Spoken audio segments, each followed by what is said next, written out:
कक्षागत तिहार विशेष कार्यक्रमका सभाध्यक्षज्यू, प्रमुख अतिथि, अन्य अतिथि, निष्पक्ष निर्णायक मण्डल, निमित्त प्रधानाध्यापकज्यू, सम्पूर्ण गुरुवर्ग, विद्यार्थी साथीहरू एवं उपस्थित महानुभावहरूमा स्वीकार्नुहोस् म र मेरो कक्षा 10 अङ्ग्रेजीको तर्फबाट हार्दिक नमन। आज हामी कक्षा 10 अङ्ग्रेजीको प्रतिनिधित्व गर्दै तिहार विशेष पर्वलाई झल्काउने केही प्रस्तुति लिएर उपस्थित भएका छौँ। तिहार नेपालमा मनाइने अत्यन्त सुन्दर र अर्थपूर्ण पर्व हो, जसलाई दीपावली वा एमा पञ्चक पनि भनिन्छ। यो 5 दिनसम्म विभिन्न रूपले मनाइन्छ। पहिलो दिन काग तिहार, दोस्रो दिन कुकुर तिहार, तेस्रो दिन लक्ष्मी पूजा, चौथो दिन गोवर्धन वा गोरु पूजा र अन्तिम दिन भाइटिका। तिहारमा घर घरमा दियो बालिन्छ, रङ्गोली बनाइन्छ, गाउँ सहरभरि देउसी भैलो गाइन्छ। यस पर्वले उज्यालोले अन्धकारले जितेको सन्देश दिन्छ। दिदीबहिनीले दाजुभाइलाई टीका लगाई समृद्धि र दीर्घायुको कामना गर्छन्। दाजुभाइलाई टीका लगाई मायाको प्रतीक स्वरूप उपहार पनि दिइन्छ। यो पर्व केवल धार्मिक पर्व मात्र नभइकन परिवारभित्रको माया र प्रेमको भावनालाई अझ मजबुत पार्ने पर्व पनि हो। अब हाम्रो प्रस्तुति सुरु हुन्छ। जेन्जी आन्दोलन केवल जेन्जीको खुसीको लागि मात्र नभइकन समग्र देश र जनताको हित र भलाइको निम्ति भएको हो। भ्रष्टाचारको अन्त्य गरी सुशासन कायमको लागि भएको हो। जेन्जी आन्दोलनले गर्दा कतिपय बाआमाको कोख रितियो। देशको खुसीको लागि आफ्नो ज्यानले बलिदान दिए ती शहीद जेन्जीले। यही जेन्जी आन्दोलनले गर्दा आउँदै गरेको तिहारमा कतिपय घर परिवारमा न त खुसियाली छ न त कुनै उमङ्ग नै। यही यथार्थलाई समेटेर हामीहरूले एउटा नाटक तयार पारेका छौँ। अब हाम्रो नाटक सुरु हुन्छ। गत 23-24 गते भएको जेन्जी आन्दोलनको घटनाले सारा नेपालीहरू रोएका छन्। दसैँ तिहार नजिकमा कयौँका छोराछोरी, दाजुभाइ र इष्टमित्र गुमाउनु पर्दा चाडपर्व खल्लो भएको छ र साथै त्यो घरहरू खुसियाली छाएको छैन। यही कारणले डल्लीको घरमा न त उज्यालोले सजिएको छ न त खुसियाली नै छाएको छ। छोरी पानी लिएर आऊ त।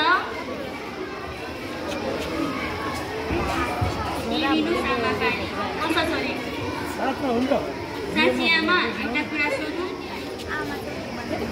सोध न छोरी, के कुरा हो? सबैको घरमा खुसियाली र दियोको उज्यालो छ, तर हाम्रो घर चाहिँ अँध्यारो छ। खै म उज्यालो पार्नको लागि भने एउटा दियो बालिदिन्छु नि। तिमीले के भनेको? यो घरमा अब हाँसो बोल्दैन। आन्दोलनमा हामीले हाम्रो छोरा गुमायौँ, छोरासँगै यो घरको उज्यालो पनि गुमेको छौँ।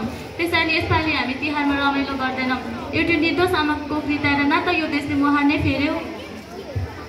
होइन, मेरो त दसैँमा जमाना बच्चाले हात पनि सिकिसकेका थिए। अहिले त तिहारमा दियो बाल्ने आँट पनि छैन।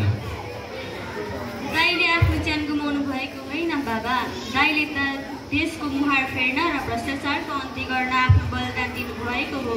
दसैँमा जमाना राख्ने हात छुटे पनि तिहारमा दियो बाले हुन्न र आमा? हुँदैन छोरी, भित्र जमा। त्यतिकैमा देउसी भैलो खेल्ने टोली आइरहेका हुन्छन् र टाढैबाट डल्लीको घरमा अन्धकार देखेर त्यहीँ रोकिन्छन्। अरे त्यो घर किन अँध्यारो छ हेर त। सारा संसार झिलिमिली बत्तीले सजिएको छ, तर त्यो घरमा एउटा बत्ती दियो पनि बालेको छैन। कि त्यो घरका मान्छेले तिहार भन्ने बिर्से साथी हो?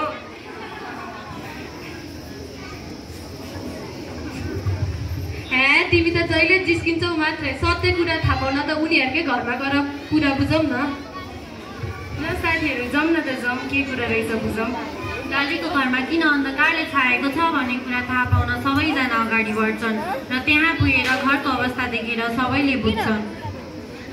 डल्लीकी आमा, डल्लीकी आमा कहाँ हुनुहुन्छ? हेर्नुहोस् त, हामी देउसी भैलो खेल्न आइसक्यौँ।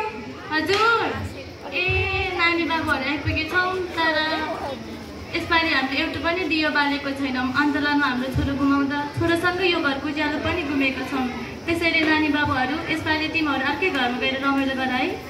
मलाई कहिले लागेको थिएन मेरो साथी यति छिटो टाढा हुनुहुन्छ भनेर। हामी नयाँ पुस्ता जेन्जीहरू देश बदल्छौँ भनेर अघि बढ्यौँ, तर सडकमा न्याय खोज्दा उसले ज्यान गुमायो।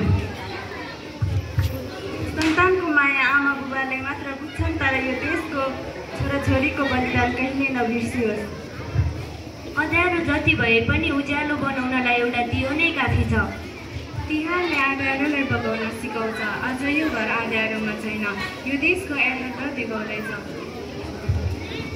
तिहार रमाइलो मात्रै होइन, एकताको पर्व पनि हो। तिहार आँसु लुकाउने पर्व पनि हो। तिहारलाई उज्यालो बनाएर हुँदैन, उज्यालो बनाउनलाई एउटा दियो नै काफी छ।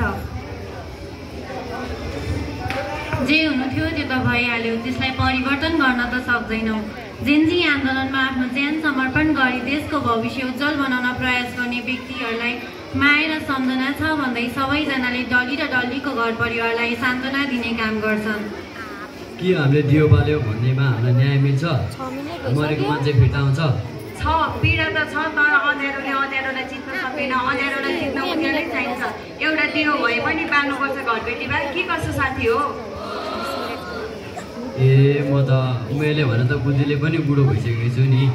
अब हाम्रो पालामा त पुरानो पुस्ताले नयाँ पुस्तालाई ज्ञान सिपहरू दिन्थ्यो, अहिले त नयाँ पुस्तालाई पुरानो पुस्ताहरूले ज्ञान सिपहरू दिन थाले। के गर्नु?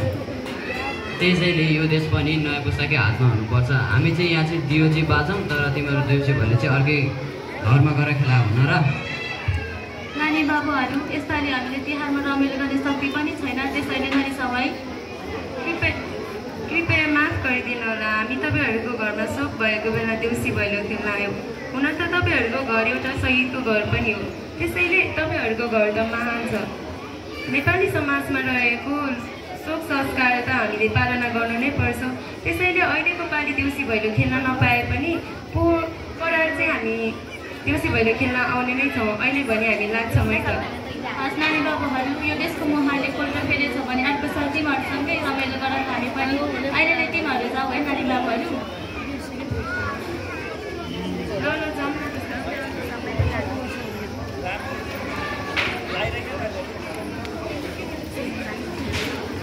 ए साथी हो, देउसी भैलो खेल्न आउँदा कहाँ टाढा गइरहनु? त्यही पल्लो घर झिलिमिली छ, त्यही जाउँ न हुन्न र? ल भइहाल्छ नि, जाउँ न त साथीहरू। ए घरबेटी बाआमा बाहिर निस्किनुहोस् त, हेर्नुहोस् त हामी देउसी भैलो खेल्न आयौँ नि। ए नानी बाबुहरू, टाढाबाट आयो ल, देउसी भैलो खेल्न सुरु गर न त। ल साथीहरू, भट्टाउन सुरु गरौँ है त। आहै भन भन साथी हो, आहै देउसी रे भन, आहै राम्ररी भन, आहै देउसी रे भन, आहै रत्तो माटो, आहै चिप्लो बाटो, आहै लड्दै र पढ्दै, आहै देउसी रे खेल्न, आहै आएका हामी, आहै देउसी रे खेल्न, आहै देउसी रे खेल्न, आहै देउसी रे खेल्न। आयौँ हामी पल्लो गाउँ छ यो गाउँ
रीति थिति संस्कृति जोगाउन आयौँ हामी देउसीले गाउन रीति थिति संस्कृति जोगाउन रीति थिति संस्कृति जोगाउन।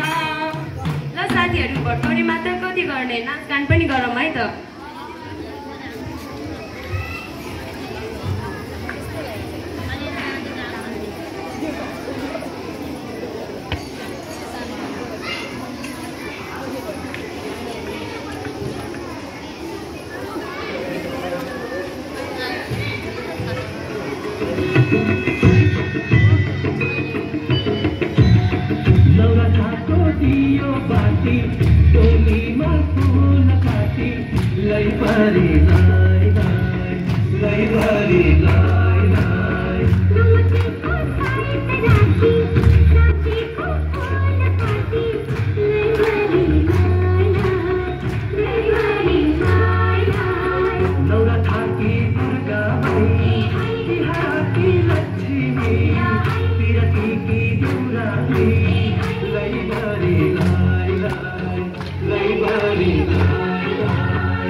Bluetooth is disconnected.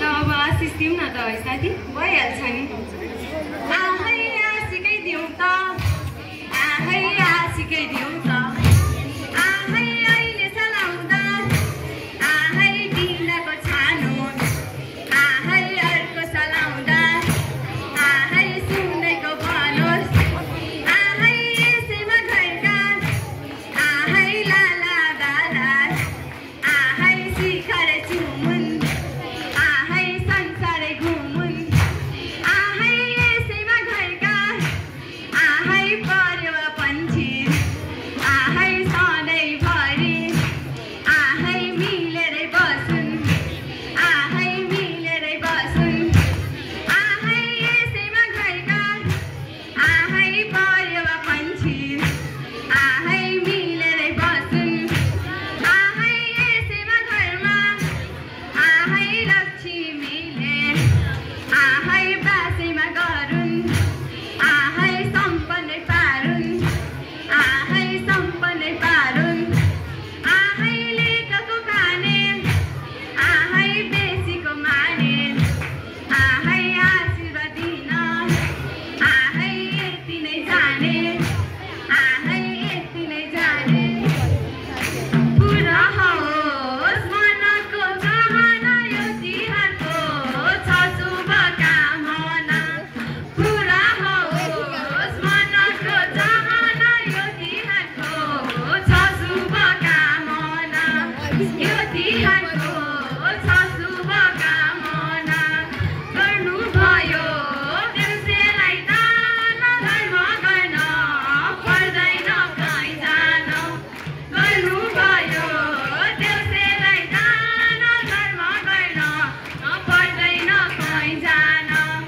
धर्म गर्न पर्दैन कहीँ जान बाँच्यो भने अर्को साल भेटौँला देउसी खेल्ने तिर्सना मेटौँला बाँच्यो भने अर्को साल भेटौँला देउसी खेल्ने तिर्सना मेटौँला देउसी खेल्ने तिर्सना मेटौँला देउसी खेल्ने तिर्सना मेटौँला ल साथीहरू अब जाउँ है त रात पनि पर्न लाग्यो अरूको घरमा नि देउसी भैलो खेल्न छ हामी गयौँ है घरबेटीमा अब अर्को साल आउँला नि ल भइहाल्छ